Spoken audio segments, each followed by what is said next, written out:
Hello everyone, welcome to my YouTube channel team Aman Chawla. आज की Q&A series start करते हैं। पहली क्वेरी है विशाल सिंह जी की। Thank you for answering my question. ये एक्चुअली पिछले वीडियो में मैंने उनकी क्वेरी का आंसर किया था। उन्होंने एक आगे क्वेरी पूछी है। Kindly elaborate what are the risk involve in purchasing a house for residential purpose in non LD approved township where either LIC housing or private banks like HDFC ICICI are financing. क्या future में demolish हो सकता है या very heavy monetary penalty लगेगी?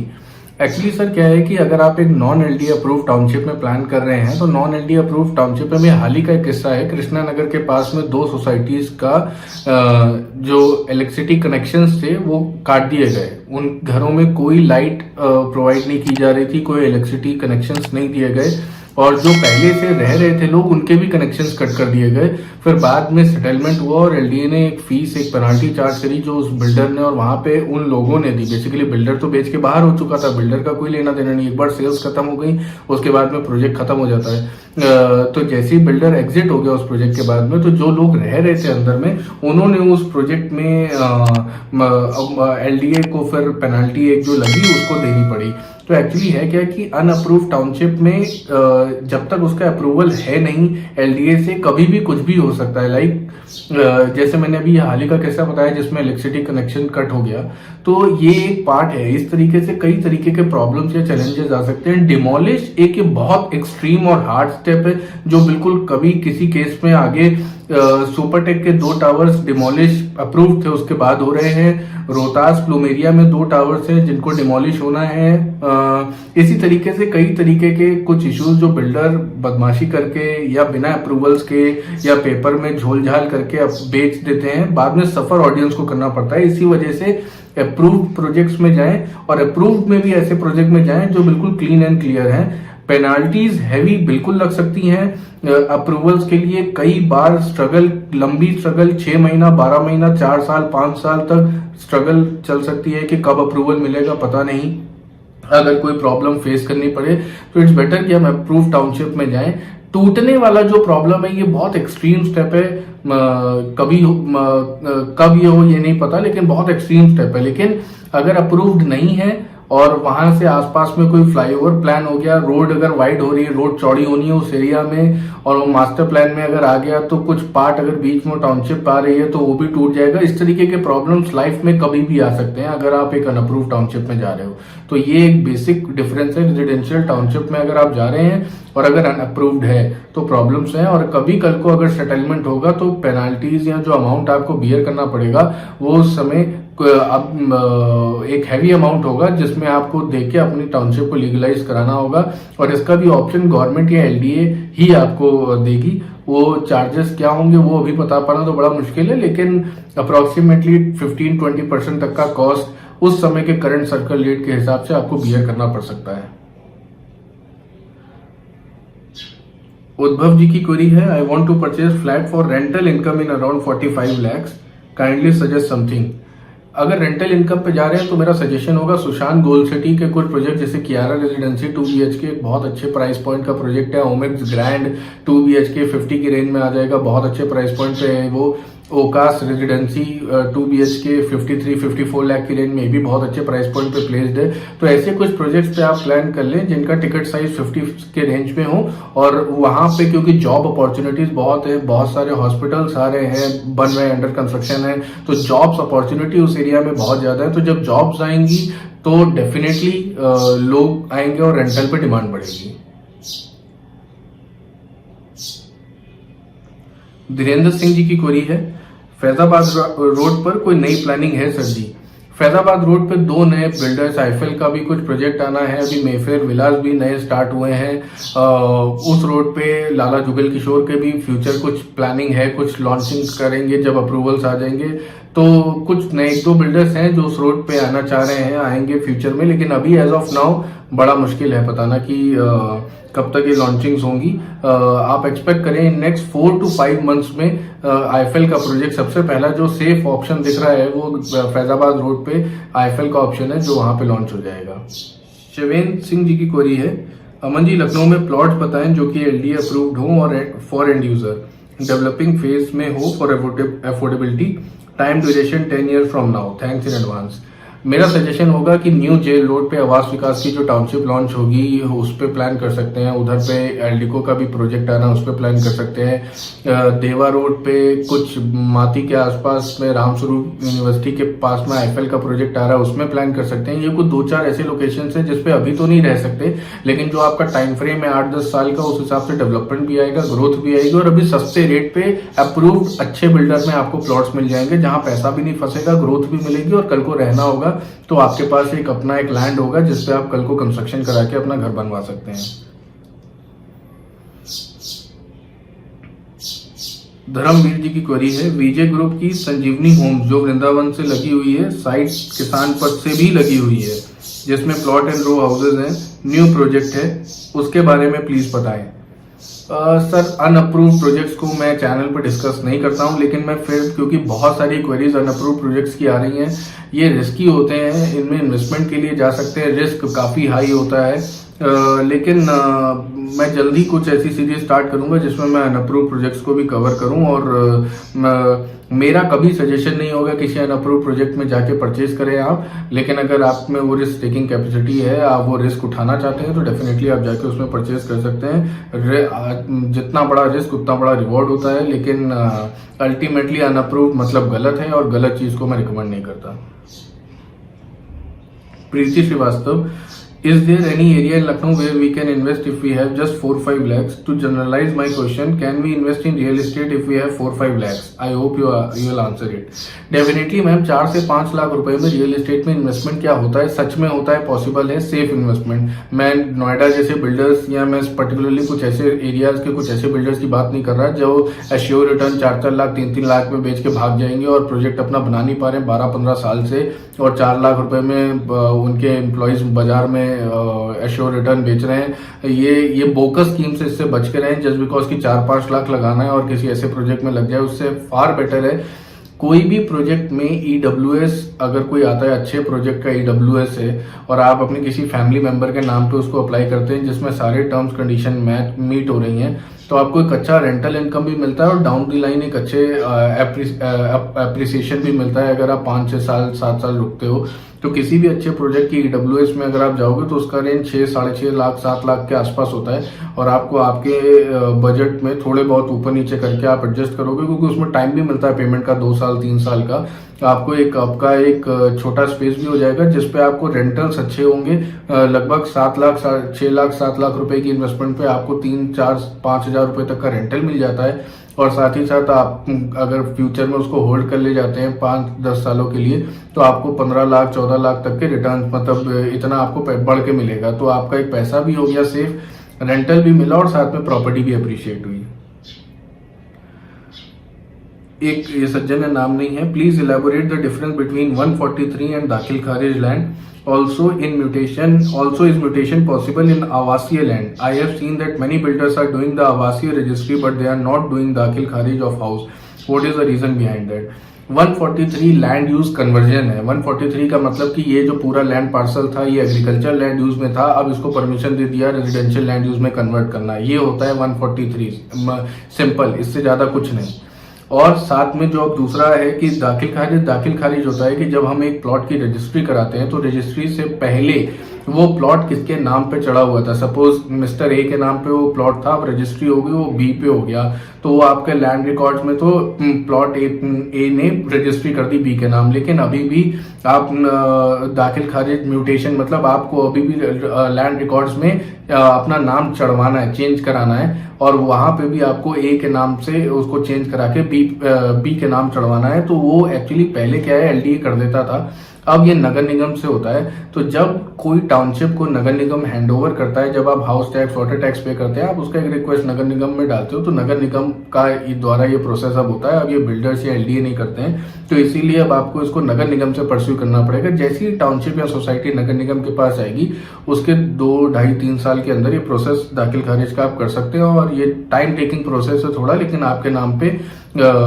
Records में आपका दाखिल खारिज हो जाएगा। ऐश्वर्या जी की क्वेरी है, please suggest about the investment in park Vile.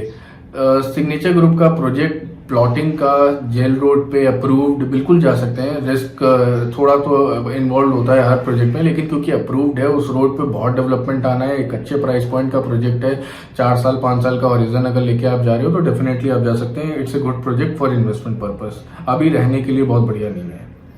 Sapphire royal, Raghavendra Pal ji की क्वेरी है, सफायर रॉयल कैसा है और क्या रेट में लेना कैसा रहेगा। सफायर रॉयल एक ठीक ठाक एवरेज प्रोजेक्ट है, लोकेशन बहुत अच्छी है, बिल्कुल मेन सुल्तानपुर रोड पे है, बनाया अच्छा है, लेकिन डेवलपमेंट बहुत स्लो है। लेकिन अगर उसमें आप अप्रूव्ड प्लॉट में जाते हैं तो लगभग 3000 से 3300 रुपए के रेट में आपको अवेलेबिलिटी मिल जाएगी, और अगर अनअप्रूव्ड में जाएंगे तो लगभग 2500 या 2400-2300 रुपए में आपको एक प्लॉट अवेलेबल मिल जाएगा। दोनों में अप्रूव्ड में रिस्क बहुत कम है, अनअप्रूव्ड में रिस्क ज्यादा है। रहने के लिए मुझे नहीं लगता वो टाउनशिप कोई बहुत अच्छी टाउनशिप होगी, क्योंकि अप्रूव्ड अनअप्रूव्ड दोनों एक ही सोसाइटी के अंदर है। इन्वेस्टमेंट के लिए अगर आप जाते हैं तो आप जा सकते हैं, लेकिन इस प्राइस पॉइंट में आपको कई और ऑप्शंस मिलते हैं। 3-3.5 हजार में सिग्नेचर है, अभी आवास विकास आ रहा है, लिको का आना है, एफएल का आना है, तो इससे कई अच्छे ऑप्शंस हैं, उस रोड पे भी हैं और अलग रोड्स पे भी आने हैं। तो मेरा सजेशन होगा, अगर इन्वेस्टमेंट करने का प्लान कर रहे हैं तो फिर थोड़ा सा वेट करें। विकास कुमार जी की क्वेरी है, please suggest in between Mayfair villa and Shalimar Mannat, budget is 60 to 70 lakhs, planning to rent out for 2 or 4 years and then to move in. Sir अगर रहना है तो जो शालीमार मन्नत जैसा एम्बियंस होगा वो मेफेयर में दूर दूर तक नहीं मिलने वाला, लेकिन अल्टीमेटली मेफेयर का सबसे बड़ा एडवांटेज है कि उसमें छत आपकी है, जमीन आपकी, विला है वो, और मन्नत अपार्टमेंट है। रेंटल पॉइंट ऑफ व्यू से अगर आप जा रहे हो, मुझे नहीं लगता कि आपका फ्लैट रेंट पे चढ़ेगा, और अगर चढ़ेगा तो 8,000-9,000 से ऊपर 2 BHK में रेंट नहीं मिलेगा, और 13-14 हजार से ऊपर आपको 3 BHK में रेंट नहीं मिलेगा, क्योंकि वो लोकेशन बिल्कुल लखनऊ का आउटर लोकेशन है। पर्टिकुलरली कुछ ऑडियंस जो उस रोड पे, उस एरिया में इंटरेस्टेड है, जिनका बाराबंकी, फैजाबाद में बहुत ज्यादा ट्रैवलिंग है अयोध्या की तरफ, और वो हो सकता है मे बी इंटरेस्टेड हो, या आसपास में 2-4 हॉस्पिटल्स है, उसमें डॉक्टर या वहाँ का कोई स्टाफ इंटरेस्टेड हो। अदरवाइज लखनऊ का कोई भी व्यक्ति या लखनऊ के आसपास का कोई भी व्यक्ति जो लखनऊ में काम करता है, वो उस लोकेशन में जाके तो कभी भी नहीं रेंटल मिलेगा। इसीलिए मुझे उस प्रोजेक्ट में एप्रिसिएशन पॉइंट ऑफ व्यू से भी जो भी कमिटमेंट्स हो रहे हैं बिल्कुल बोगस कमिटमेंट्स हैं। अब मुझे नहीं लगता कि उस एरिया में अगले 5 साल 6 साल तक कुछ एप्रिसिएशन आ सकता है, क्योंकि मन्नत का फेज 1 भी जब आया था तो भी वहां पे आज भी लोगों को रिटर्न नहीं मिला है, और फेज 2 जो जिस रेट पे चल रहा है, ये मुझे नहीं लगता कि उस एरिया में, उस प्रोजेक्ट में एप्रिसिएशन पॉइंट ऑफ व्यू से रिटर्न है। रहने के लिए मेफेयर विला से शालीमार एक बहुत बड़ा ब्रांड है, बहुत अच्छा डेवलपमेंट होगा मेफेयर के कंपेयर में। लेकिन अब ये डिसीजन आपको लेना है, अगर अपार्टमेंट लाइफस्टाइल पे जाना है तो मन्नत पे जाएं, और अगर प्लॉट विला पे जाना है तो मेफेयर पे जाएं। दोनों ही प्रोजेक्ट अच्छे हैं, दोनों ही प्रोजेक्ट के अपने प्रोज एंड कॉन्स है, लेकिन मैं थोड़ा सा ज्यादा मेफेयर विलास की तरफ ज्यादा इंक्लाइंड रहूंगा। संजीव शर्मा जी की क्वेरी है, please reflect on investment in plot on new jail road as Awas Vikas also coming over, need your views on Swastik signature project as it is LDA approved. मैंने कई एक पर्टिकुलर वीडियो किया है, आवास विकास उस रोड पे आ रहा है और उस रोड पे काफी डेवलपमेंट है। कोई भी अर्ली मूवर होगा उसको एडवांटेज मिलेगा, अगर वहां पे आप अच्छे प्लॉट लेते हैं, अच्छे टाउनशिप, अच्छे प्रोजेक्ट्स में डेफिनेटली अच्छे रिटर्न है उस रोड पे। और सिग्नेचर का जो प्रोजेक्ट है वो 1800-2000 के रेट पे आ गया है, 1000-1200 रुपए में स्टार्ट किया था, एलडी अप्रूव्ड है उस लोकेशन पे, दूसरा कोई प्लॉट का इतना अच्छा प्रोजेक्ट नहीं है, तो डेफिनेटली जा सकते हैं। वो एक अच्छा प्रोजेक्ट है, फ्यूचर बहुत अच्छा है, रिटर्न्स अच्छे देके जाएगा, अप्रूव्ड प्रोजेक्ट है, तो कहीं कोई डाउट नहीं है उस प्रोजेक्ट में। दिव्यांशु बंसल जी की क्वेरी है, sir what are your views about Belvedere code 3, is it good for personal use as well as keeping the investment appreciation in mind for next 2 or 3 years or maybe more than that? Also, what is the expected possession time? Sir, Belvedere Court 3 बहुत ही over price project है। Appreciation point of view से, rental income point of view से मुझे बिल्कुल नहीं लगता ये project कहीं भी आपके रडार पे होना चाहिए। हाँ, टाउनशिप बहुत अच्छी है, शालीमार बहुत अच्छा ब्रांड है, रहने के लिए बिल्कुल अच्छी यूनिट है 3 BHK। लेकिन मेरा सजेशन होगा इसी रेट पे अगर आप जा रहे हो तो आप मैनहट्टन को भी कंसीडर करें, आईफिल विवासा को भी कंसीडर करें, ये दोनों ओमेक्स पैलेस को भी कंसीडर करें। ये ऑलमोस्ट 3-4 प्रोजेक्ट्स हैं, अच्छे प्रोजेक्ट्स हैं। पोजीशन बेल्वेडेयर से पहले मिल जाएगा मन्नत मैनहट्टन में भी, ओमेक्स पैलेस में भी और आईफिल विवासा में भी, और तीनों का जो लोकेशन है वो ज्यादा बेटर है कंपेयर टू शालीमार। और शालीमार का एक निगेटिव है उस प्रोजेक्ट का कि उसका जो एंट्री एग्जिट है वो बड़ा काफी प्रॉब्लमेटिक है। अगर गोमती नगर की तरफ से आ रहे हैं तो कोई इश्यू नहीं है, लेकिन अगर एयरपोर्ट की तरफ से आ रहे हैं या आशियाना आलमबाग की तरफ से आ रहे हैं तो जो कनेक्टिविटी है बड़ी प्रॉब्लम आज भी है और आगे भी रहेगी। और उस रोड पे कंजेशन काफ़ी रहेगा। जब शालीमार में जितने ज़्यादा पोजीशंस होते जाएंगे उतनी ज़्यादा उस रोड पे कंजेशन और ट्रैफिक का प्रॉब्लम आने वाला है। और बेलवेडेर कोर्ट 3 का जो पोजीशन टाइम है वो अप्रोक्सीमेटली 3.5 साल, 3 से 3.5 साल का टाइम अभी लग जाएगा पोजीशन होने में। फौदा जी की क्वेरी है, what is your views on upcoming township of Lala Jugal Kishore on Bijnor road. Sir project में रेरा अभी आया नहीं है, लीडा आया नहीं है, सेलिंग बहुत ज़्यादा चल रही है इस प्रोजेक्ट की।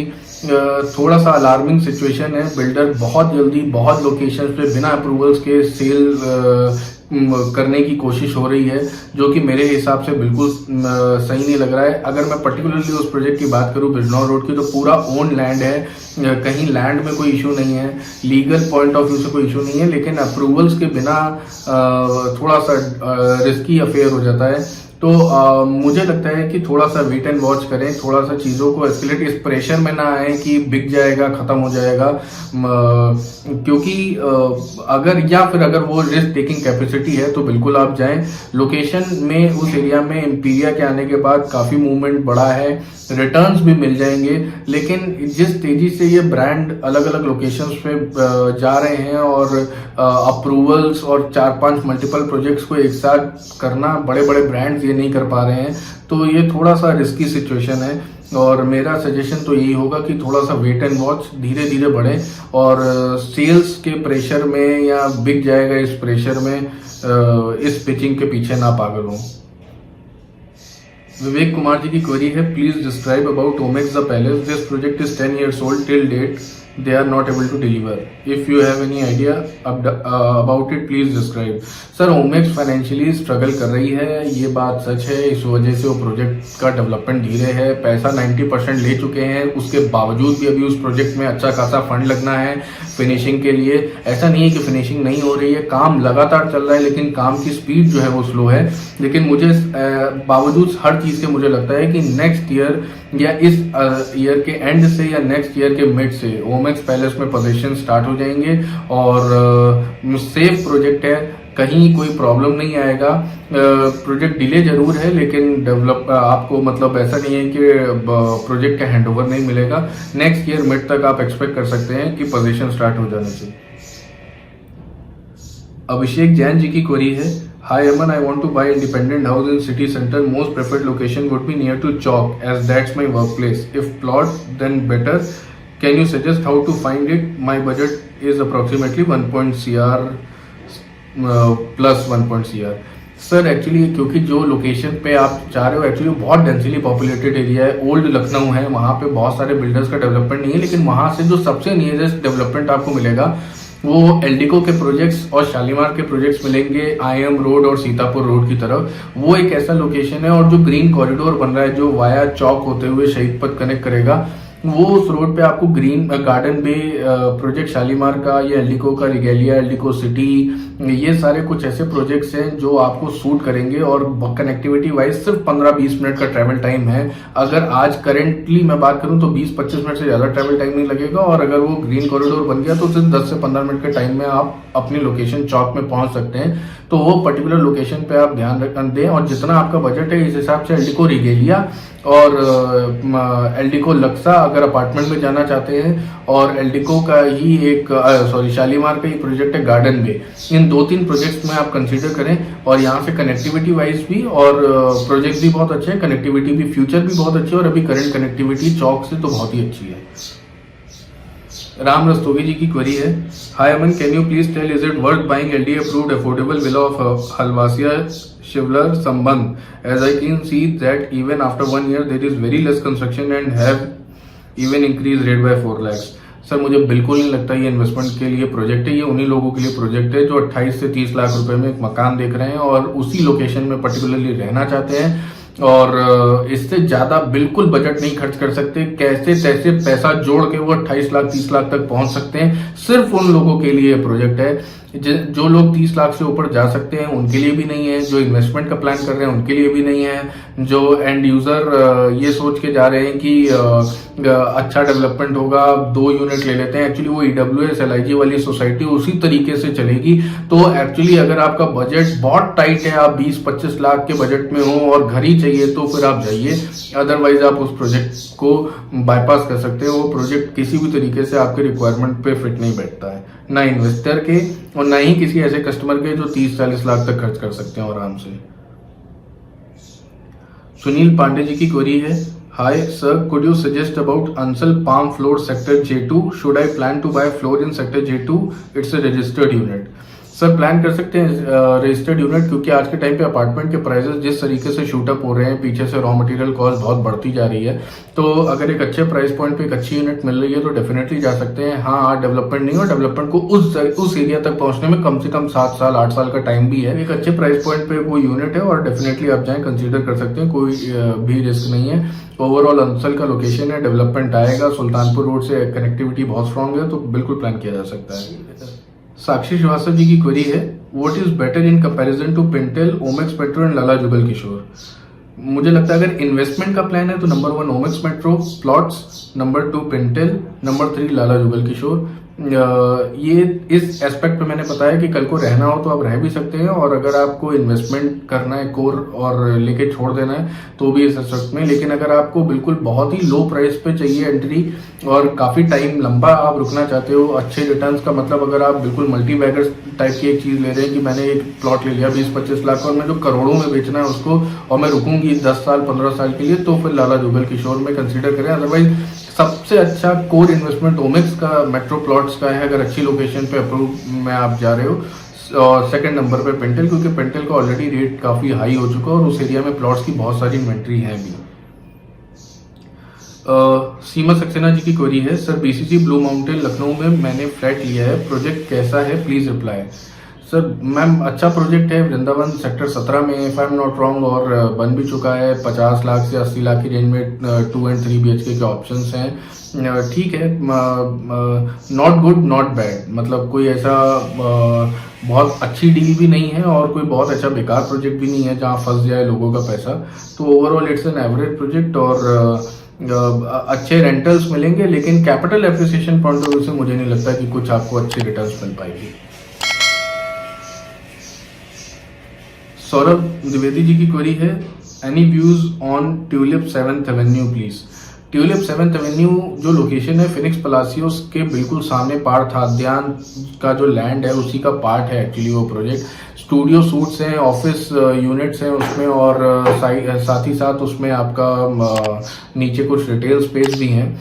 प्रोजेक्ट का लोकेशन बहुत अच्छी है, लेकिन उसके साथ बस प्रॉब्लम ये है कि जो जिस लैंड पे है वो म्यूचुअली उसमें 2 और प्रोजेक्ट आने हैं, वो डेवलपमेंट कैसा होगा पता नहीं। और इस तरीके के अंसल में फेलिक्स स्क्वायर है, सामने ओमेक्स के पास स्टूडियोज हैं, तो स्टूडियोज का तो मुझे कोई फ्यूचर फ्रैंकली बिल्कुल नहीं लग रहा कि कुछ बहुत अच्छा इन्वेस्टमेंट होगा। अगर रिटेल में आप जाते हैं और एक अच्छी यूनिट लेते हैं, बड़ी यूनिट 1000 स्क्वायर फुट की बिल्टअप के साथ में, तो डेफिनेटली आपको एक अच्छा रिटर्न, अच्छा अपने खुद सेल्फ यूज के लिए भी एक अच्छा प्रोजेक्ट रहेगा। रेंटल पे अगर आगे देना है तो उस पॉइंट ऑफ व्यू से भी बहुत अच्छा रहेगा। स्टूडियो मुझे बिल्कुल भी ऐसा नहीं लगता कि स्टूडियोज में आपको अच्छे रिटर्न्स मिल पाएंगे।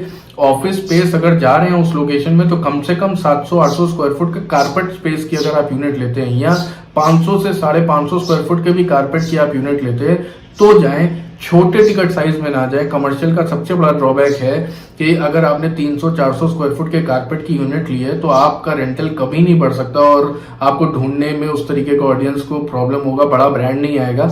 कम से कम 600 स्क्वायर फुट के कारपेट से लेके 1000 स्क्वायर फुट के कारपेट के बीच का अगर आप उस प्रोजेक्ट में यूनिट लेते हैं तो आपको ऑफिस स्पेस के पॉइंट ऑफ व्यू से आने वाले 3 सालों में जब पोजीशन हो जाएगा तो आपको रेंटल्स ठीक ठाक रेंटल्स एक्सपेक्ट कर सकते हैं, आपको अच्छे रेंटल्स मिल जाएंगे।